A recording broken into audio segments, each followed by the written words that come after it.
सत्ता की शुरुआत ऐसे मंदिर मस्जिद कलेश से करने जा रहे हैं जिसका नया एपिसोड उत्तर प्रदेश के अलीगढ़ में रिलीज किया गया है और विवाद का केंद्र है अलीगढ़ की मशहूर जामा मस्जिद। इस मस्जिद में मंदिर वाली खोज से जुड़ी याचिका के कोर्ट में स्वीकार किए जाने के बाद अब मौलाना और संतों के संवाद का तापमान अचानक से बहुत ज्यादा हो गया है और इसकी गर्मी पूरे देश में महसूस की जा रही है। अलीगढ़ की इस जामा मस्जिद में अब महादेव वाला दावा किया गया है, लेकिन सच क्या है आज ये समझने की कोशिश करेंगे। एक याचिका के बाद सवाल है कि जिस जामा मस्जिद में 500 किलोग्राम सोने का दावा किया जाता है, क्या वो एक शिव मंदिर है? जिस मस्जिद में सोना ही सोना है, क्या उसे भगवान शिव के मंदिर तोड़कर बनाया गया है? एक ऐसी मस्जिद जिसमें सोने के 17 गुंबद बताए जाते हैं, क्या वो हिंदुओं का बालाए किला है? आज संभल, अजमेर और बदायूं के बाद अलीगढ़ पहुंचे मस्जिद में मंदिर वाले इसी रण पर हमने सत्ता की ऐतिहासिक तथ्यों वाली कुंजी तैयार की है।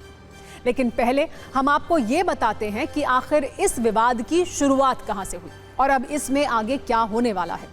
भ्रष्टाचार विरोधी सेना के राष्ट्रीय अध्यक्ष पंडित केशव देव गौतम की जिस याचिका को कोर्ट ने स्वीकार किया है, उसमें यह दावा किया गया है कि शिव मंदिर को तोड़कर जामा मस्जिद खड़ी की गई है। याचिका में मस्जिद के अंदर बौद्ध स्तूप और जैन मंदिर होने की भी दलील दी गई है। यह कहा गया है कि ऊपरकोट इलाके में जामा मस्जिद नहीं, हिंदू राजाओं का किला था, लेकिन कुछ लोगों ने जबरदस्ती इसमें जामा मस्जिद को स्थापित कर दिया। मस्जिद को बनाने के लिए बाकायदा फर्जी दस्तावेज भी तैयार किए गए। याचिकाकर्ता के अनुसार उन्होंने जामा मस्जिद पर पुरातत्व विभाग से भी जानकारी मांगी, जिस पर पुरातत्व विभाग ने भी जामा मस्जिद की जगह मंदिर होने की बात कही है। इसीलिए इसकी जांच होनी चाहिए। अब याचिका पर अगली सुनवाई 15 फरवरी को होनी है, लेकिन उससे पहले यूपी में शुरू हुए इस मंदिर मस्जिद कलेश पर मौलाना और संत भिड़ गए हैं। हिंदू पक्ष का तर्क है कि जामा मस्जिद की जगह शिव मंदिर था, जबकि मुस्लिम पक्ष ये कह रहा है कि मस्जिद के नीचे मंदिर खोजने वाला ये ट्रेंड बहुत खतरनाक है।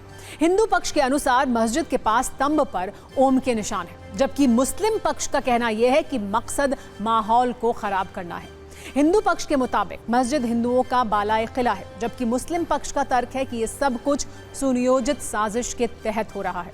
पहले हम आपको इस पर एक न्यूज रील दिखाते हैं, फिर उस मस्जिद में लेकर चलेंगे जहां 500 किलोग्राम सोने का दावा किया जाता है।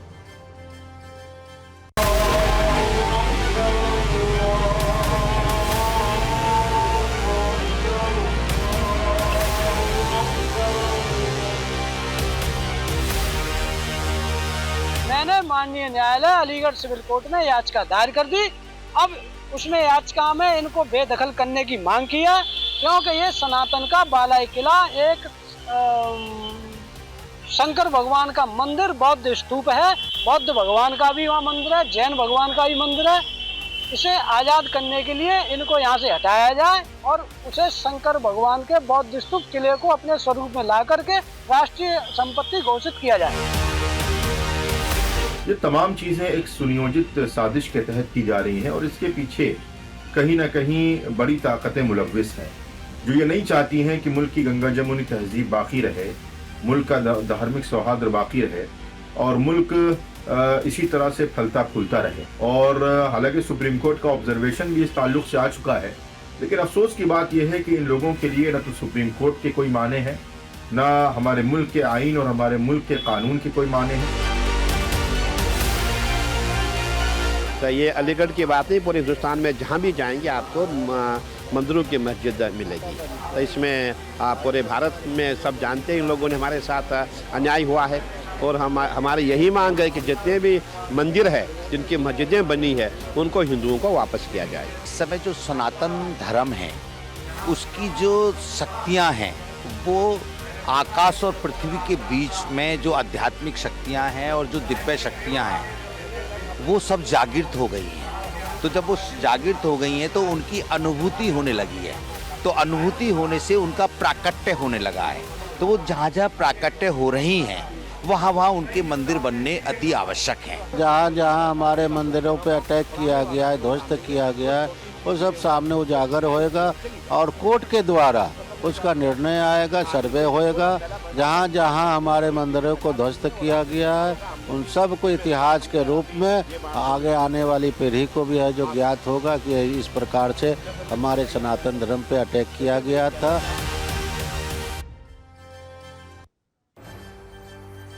वैसे अलीगढ़ की जिस जामा मस्जिद के अंदर शिव मंदिर और बौद्ध स्तूप का दावा किया गया है, उस पर आज हमें एक बहुत दिलचस्प जानकारी मिली है।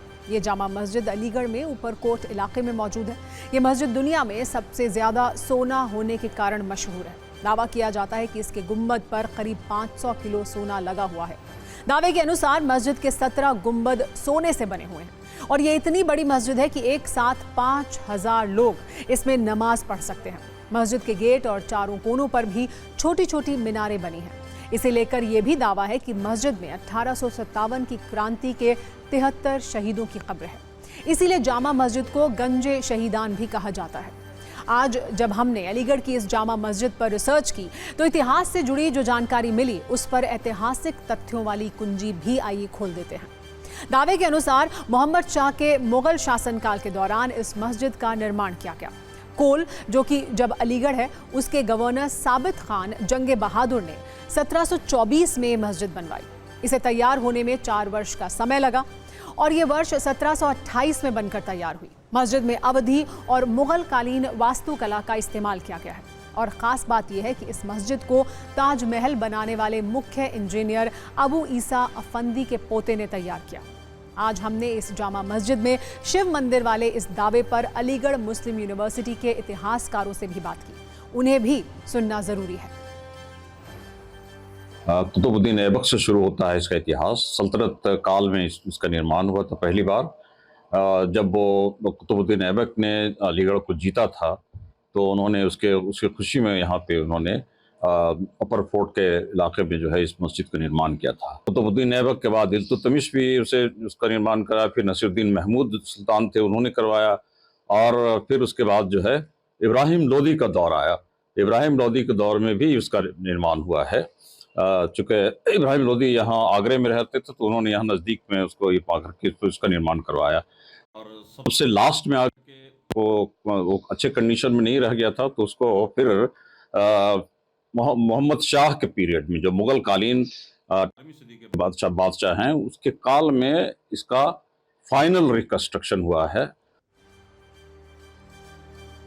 वैसे आपको याद होगा, ऐसे विवादों पर कुछ दिन पहले ही सुप्रीम कोर्ट ने एक बड़ा आदेश दिया था। सर्वोच्च न्यायालय ने कहा था कि मंदिर मस्जिद विवाद पर निचली अदालतों को कोई आदेश पारित नहीं करना चाहिए। इसके अलावा आरएसएस प्रमुख मोहन भागवत ने भी इस पर चिंता जताई थी और ये कहा था कि मस्जिदों में मंदिर वाली खोज बंद होनी चाहिए। लेकिन फिलहाल ये खोज नॉन स्टॉप जारी है। वैसे आज TV9 भारतवर्ष के स्पेशल शो एंड 5 एडिटर में योग गुरु बाबा रामदेव ने भी मोहन भागवत के विचारों पर सहमति जताई। उन्होंने कहा कि भागवत का बयान राष्ट्रीय एकता के नजरिए से सही बयान है। क्या स्वामी रामदेव संघ प्रमुख मोहन भागवत जी के बयान से सहमत हैं कि देश में हर मस्जिद के नीचे मंदिर नहीं ढूंढा जाना चाहिए? देखिए, मोहन जी बहुत बड़े विचारक हैं और आरएसएस एक बहुत गंभीर संस्था है, राष्ट्रवादी संस्था है और लोग तो अभी तक तो यही आरोप लगाते थे कि ये तो मुसलमानों को टारगेट पे लेते हैं। उन्होंने जो बात कही है कि भाई जो कुछ बड़े हमारे तीर्थ हैं, बड़े देवस्थान हैं, उनको छोड़ करके बाकी हर जगह आप मंदिर मस्जिद करेंगे तो देश में जो सद्भावना का माहौल है वो बिगड़ेगा। तो मोहन जी ने जो बात कही है वो राष्ट्रीय एकता, अखंडता, संप्रभुता की दृष्टि से ठीक है। जहाँ तक रहा प्रश्न हमारे मंदिरों की अस्मिता का और आक्रांताओं ने जो हमारे मंदिर तोड़े, वो भी एक सच्चाई है। लेकिन मोहन भागवत जी ने जो बयान दिया, उनकी मनसा एकदम ठीक है। कुछ लोगों ने उसको उस परिप्रेक्ष्य में नहीं लिया जिस परिप्रेक्ष्य में, जिस संदर्भ में उन्होंने कहा।